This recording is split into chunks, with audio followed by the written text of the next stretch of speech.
kaže وَلَا يُبْدِينَ زِينَتَهُنَّ إِلَّا مَا ظَهَرَ مِنْهَا i ne pokazuju svoje ukrase osim onoga što je i onako spoljašnje. Ovo je prevod. A bukvalno osim onoga što se samo pokaže.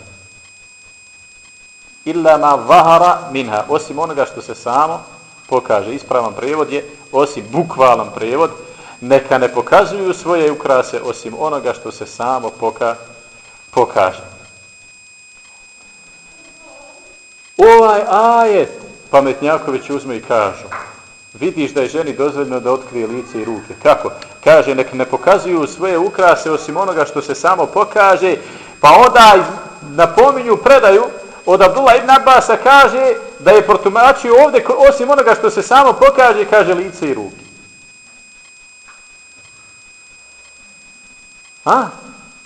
To su pravi pametnjakovići.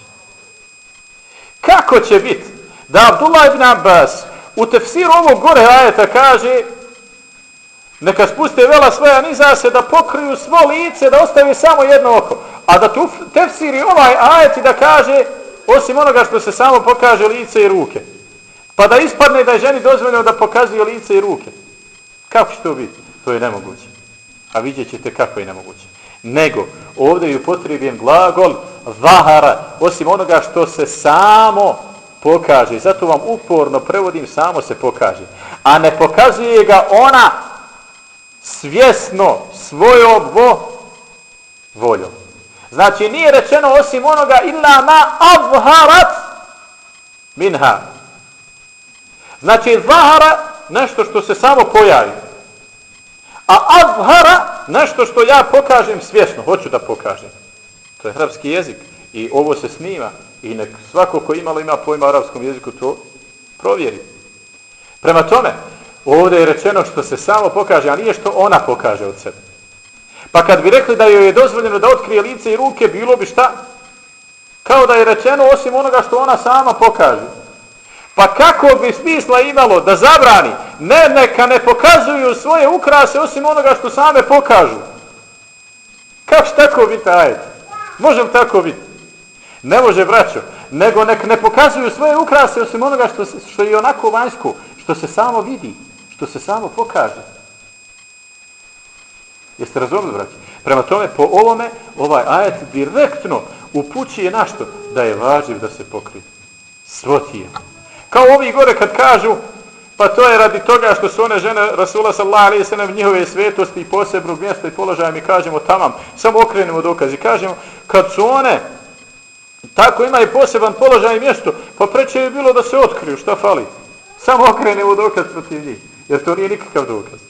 A ovdje isto, neka ne pokazuju svoje zine, svoje ukrase osim onoga što se samo pokaže, zato što je zahara, a nije azhara.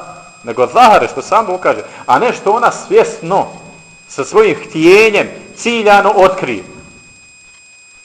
Prema tome, na taj način ovaj ajet upućuje šta da je ženi naređeno da pokrije čitavo tijelo i pokrije lice. Drugo, ovdje neka ne otkrivaju svoje ukrase, zine. Kažu, arapski jezik i Kur'an nikad nije zine upotrijebio na dio žene, dio njenog tijela. Nego se koristi zine, ukras na nešto što je preko njenog tijela. Od ukrasa, odjeće, nakita, jel tako, kao što kaže Abdullah ibn Abbas, surme, znači šminke, da Allah sačuva surme, jel tako? Zašto šminke da Allah sačuva? Zato što surma nije šminka, tako?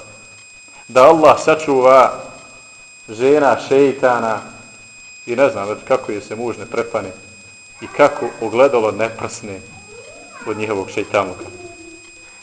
Znači, ovdje zine, ukrasi, neka ne otkrivaju svoje ukrase, ne odnosi se na tijelo. Nikako, ni po arapskom jeziku. Minđuh, jel tako? Ni po arapskom jeziku, ni u Kur'anu, jel tako? Nego se uvijek odnosi na nešto što je izvan njihovog tijela. A to je odjeća, jel tako, i nakit, i ukras, jel tako? Prema tome, ako se na to odnosi, onda ne može biti šta? Nikako da je ovdje šta? Zabranjeno da otkrivaju, odnosno da je izuzeto da mogu otkriti lice. Nek otkrivaju to čime su se, jel tako, ukrasile, osim onoga što je onako vanjsko. Šta je onako vanjsko? Pa taj vanjski ogrtač. Šta će? Ne može njega sakriti opet. Nekim ogrtačem još preko. Jel tako? Ili da se odnosi na lice i ruke, da se nehotično otkriju. Jel tako? Da se nehotično otkriju. Ili da se odnosi, pogledajte sad, kao što stoji u predaju od Abdullah ibn Abbasa, kao što ga bilježi Ibn Jarir, rahimahullah, kaže, i vanjski ukrasi, to je lice i surma oka i ukrasi, znači na licu i prsten i tako dalje. Ove stvari, kaže Abdullah ibn Abbas u predaju koju od njega bilježi Ibn Jarir, kaže ove stvari ona će pokazati u svojoj kući onima koji uđu kod nje u njenu kuću. Zamisli sad podlosti. Oni predaju Abdullah ibn Abbasa gdje on tumači osim onoga što se samo pokaže, jel tako, lice i ruke, vidimo da Abdullah ibn Abbas jeste lice i ruke, ali u njenoj kući. Onima koji uđu kod nje u kuću. A ko ulazi kod nje u kuću? Oni koji su joj mahrami. Oni ulaze kod nje u kuću. Jel tako? Njima da pokaže lice i ruke. Na to se odnosi. Prema tome, neka ne pokazuju svoje ukrase je zabrana. Nek ne pokazuju svoje ukrase. Nikako one same od sebe ne smiju pokazivati svoje ukrase. Osim onoga što je onako samo se pokaže. Jel tako? Osim onoga što se samo pokaže od odjeće, jel tako? Ili nehotično što se otkrije i tako dalje.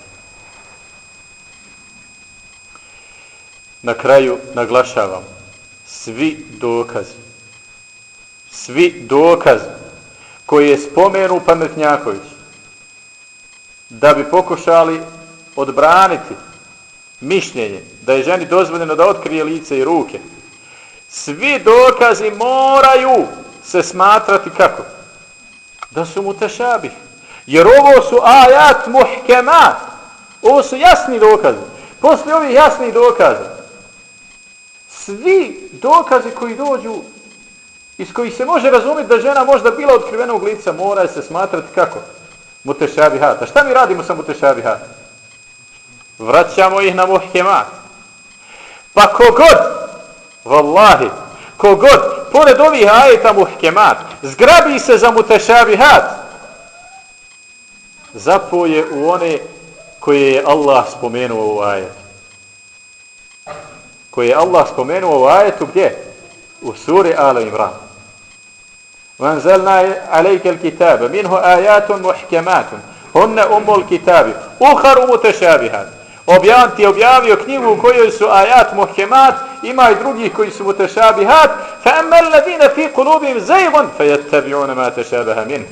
A što se tiče onih čija srca bolesna, oni slijede ono što im mutešabih. Prema tome, ko u ovom slučaju, u ovom propisu, trči za mutešabihom, optužen je ovim ajetom, da mu je srce bolesno i da žudi za, radi čega? Ibtiva el fitne, želeći fitne. Tako. A što se tiče onih koji su učeni, وَالرَّاسِخُونَ فِي الْعِلْمِ يَقُولُونَ آمَنَّا بِهِ. A oni koji su učeni kažu mi u sve vjerujemo. Kullu min indi rabbina, sve od našeg gospodara. Šta to znači? Sve ćemo vratiti na muhkemat, sve će nam biti jasno. Čini nam šta škripi da nam nije nejasno, vratimo na jasne ajete.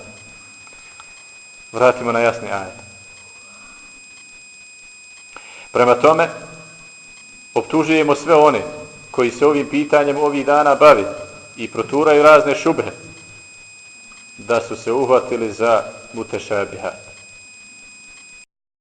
يا غيمة